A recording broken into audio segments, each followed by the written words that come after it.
Hello everyone, let's talk about antecedent interventions and group contingencies. We already talked about and learned about these antecedent variables. So SD evokes certain behaviors like problem behaviors or appropriate behaviors, and then MO can increase current frequency of behavior when an effective reinforcer is not available. Therefore, knowing antecedent-based intervention strategies will help you better treat your students' problem behavior in your classroom.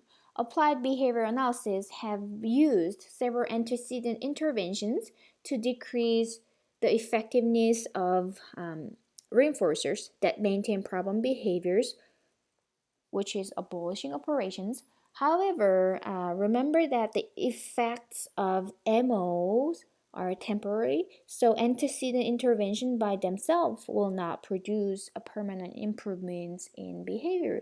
So, antecedent interventions most often serve as one component of a treatment package. So, like combining antecedent intervention with extinction, differential reinforcement of alternative behavior, or other procedures. So these kinds of treatments may produce maintaining effects. The examples of antecedent intervention include these: NCR, non-contingent reinforcement, high P request sequence, and FCT. So we will talk about these three examples of antecedent intervention today. Non-contingent reinforcement is an antecedent intervention in which stimuli with known reinforcing properties are delivered on a fixed time ft or a variable time vt schedule independent of the learner's behaviors. In other words, non-contingent reinforcement may effectively diminish problem behaviors because the reinforcer that maintain the problem behavior are available freely and frequently, regardless of whether the student has demonstrated a behavior or not. This enriched environment with positive stimuli may function as an abolishing operation AO, reducing the motivation to engage in the problem behavior. NCR uses three distinct procedures that identify and deliver stimuli with known reinforcing properties. The first one is positive reinforcement, the second one is negative reinforcement, and the third one is automatic reinforcement.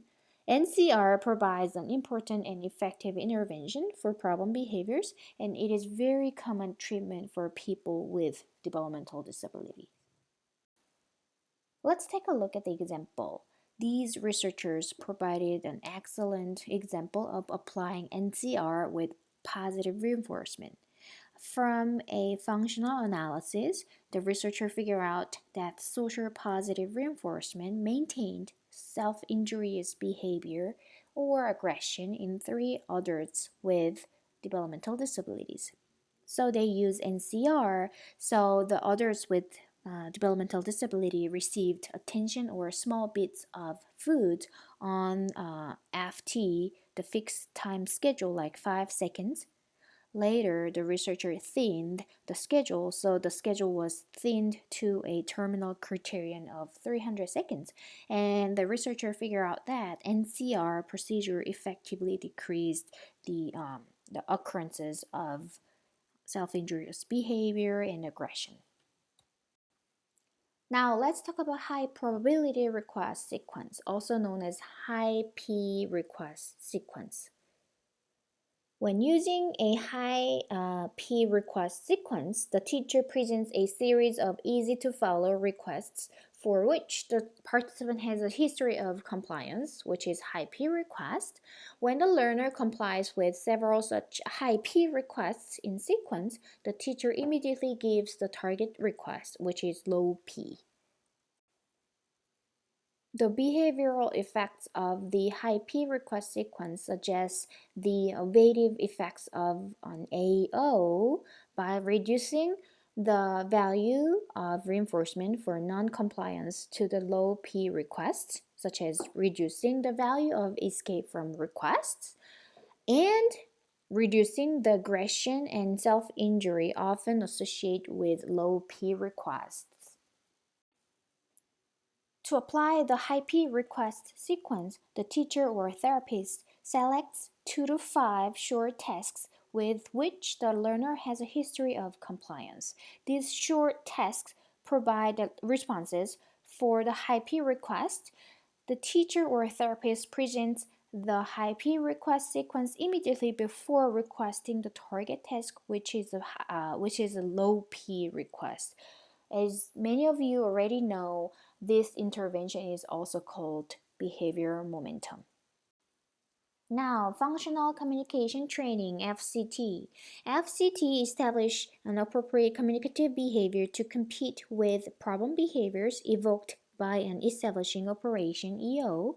Rather than changing EOs, functional communication training develops alternative behaviors that are sensitive to the EOs. This is in contrast to the non-contingent reinforcement and high P request sequence interventions that alter the effects of EOs. FCT is an application of differential reinforcement of alternative behavior, DRA, because the intervention develops an alternative communicative response as an antecedent to diminish the problem behavior. Now, let's watch a short video clip that demonstrates the use of FCT. It's always important to assess the function of a behavior so that we can develop an intervention plan that makes sense. Many inappropriate behaviors may serve the function of an escape or an avoidance to a work demand. Escape extinction is the process of withholding access to the reinforcer following an inappropriate response. It's important to remember that many different types of behaviors can surface when trying to avoid a task. Examples of the behavior can range from crying, tantruming, throwing the work materials. In order to make sure the responses do not occur in the future, we must follow through. Following through, such as providing full prompts, withholding access to the reinforcer, or not allowing departure from a workspace, are important strategies to utilize. Functional communication training is utilized to teach an individual to use an appropriate response or appropriate language to access items they need or desire instead of using problem behavior to access these items. Examples of functional communication responses are, I need a break, I need help, or 1 more minute, please. Please watch the following video of a student's problem behavior during a work task. All right, Duncan, right now we're going to practice tracing our name, and then you're going to write your name on the lines. Here you go. Now, Duncan, we don't throw our paper. We need to try again. Now, trace your name.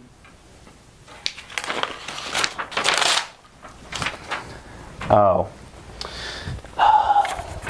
You ripped it. Now we can't do it anymore. Here, you can look at a book. Nice. This was an example of a successful escape response from the student. He ripped the paper and was able to escape the task that was presented. Further, he was able to perform an easier task. Over time, the child may learn that this response of throwing or ripping is successful and use these behaviors more frequently.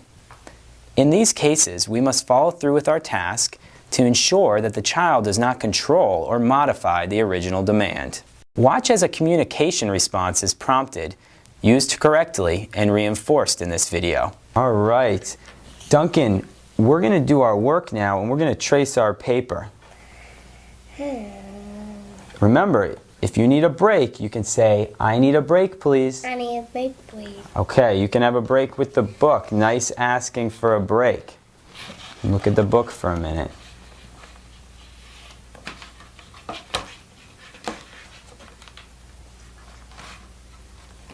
Yeah, that's good, yeah. All right, we're going to try to do our work now. Okay, let's trace our sheet. Can you trace it for me?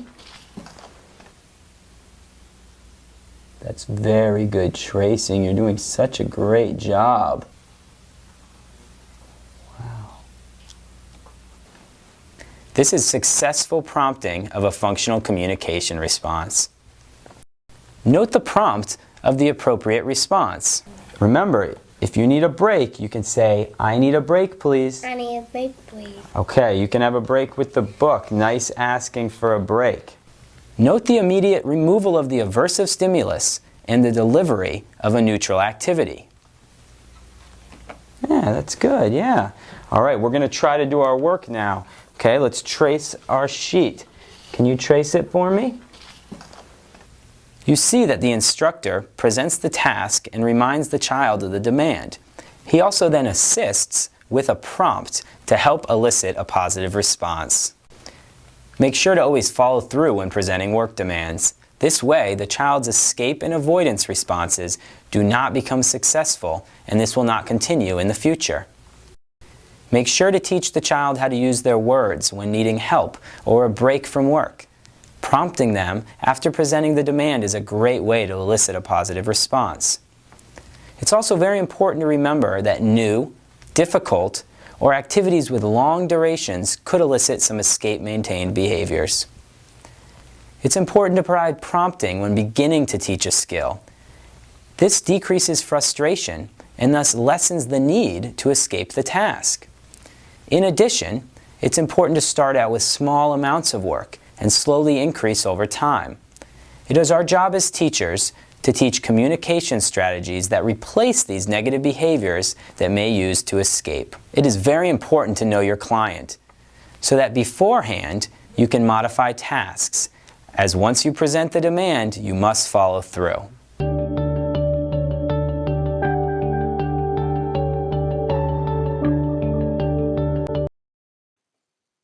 Let's move on to chapter 26. Now we will talk about group contingencies.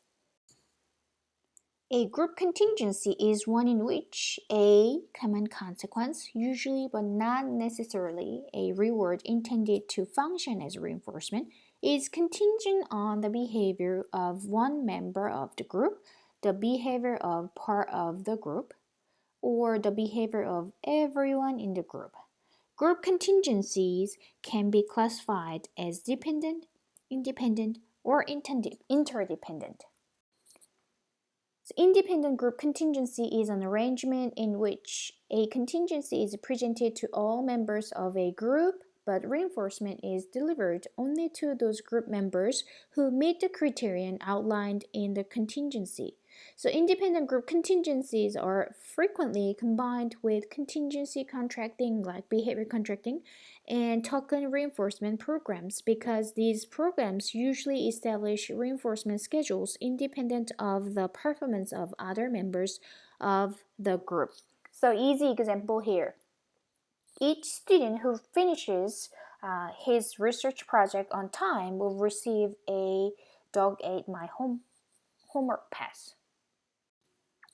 The second one is dependent group contingency, also known as hero procedure. So under a dependent group contingency, the reward for the whole group is dependent on the performance of an individual student or small group. So as you see this example, if a student who turns to the classroom from the in-school suspension room has a good day, all students will get to drop their lowest daily classwork grade. The number 3 is interdependent group contingency. An interdependent group contingency is one in which all members of a group must meet the criterion of the contingency individually and as a group before any member earns the reward. So as you see the example, if everyone remembers to bring his math books to class for 4 consecutive days, everyone in the group will not be assigned homework for the 5th day of class. So everyone in the group has responsibility. Many researchers highlighted that group contingencies, if properly managed, can be an effective and practical approach to changing the behavior of many people simultaneously.